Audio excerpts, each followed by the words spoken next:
Yan, ihatid namin si paring Chad. Walang lumaban. Walang lumaban sa baka ni paring Chad. Dinayo pa kami dito sa Nauhan. Wag na pare, wag na. Oh.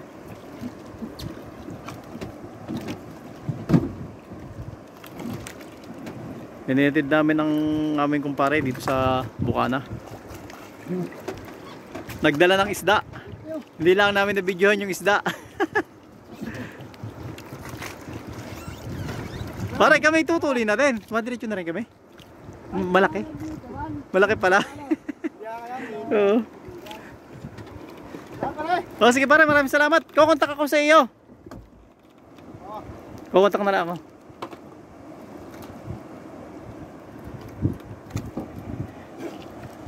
Pare, pagka kuha na lang. Pagka kamo ano, di pwede naman dumayo din eh. Pwede. Oo.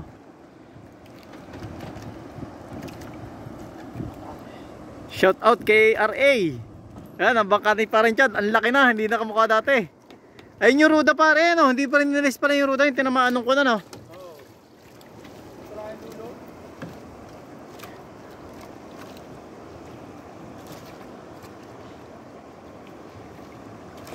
Pare, sa mga dubulang din ako. Ha? Mga dubulang din malaki, may laban rin. Sa mga dubulong malalaki, ano?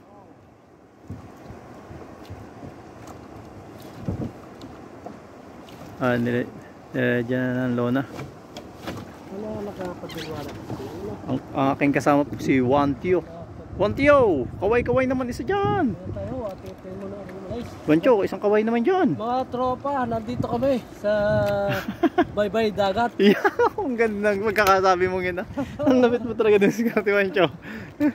Hinatid natin ang ating kaibigan, naghatid ng isda. Naghatid kami ng kaibigan natin. Oo, ang daming huling tulingan. 3 styrofoam ang kanilang ibinaba, hindi lang namin nabot kanina. Yan, mga kaplasbak yan eh, kaibigan natin, Tagawawa. Ano kanilang bangka oh.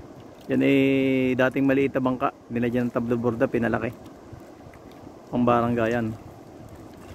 Tibay nga naman sa alon oh. Kita mo naman yung kanyang ruda sa ilalim. Ano Wancho? Ang ganda ng ruda sa ilalim. Ha? May baliwala nga ang alon dyan. Nilalagyan na nila ng bubong. Shout out kay paring Chad. Shout out sa mga kaibigan natin sa Lubo. Tsaka kay paring Jaser, nasa Europe. Pare oh.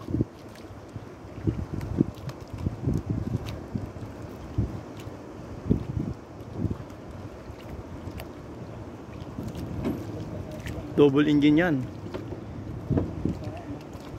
Papaanda rin na yung isang makina.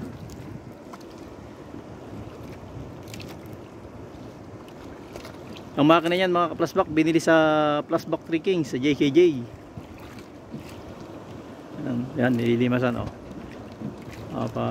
Yan ang panlimas nila. Dahil mahirap na pagka lilimasan mataas. Salin lang sila ng gas.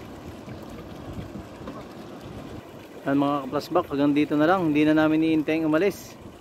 At kami may lakad pa ni Wancho. May order sa ating LC, kailangan nating ipadala at tanghaliin. Maraming salamat.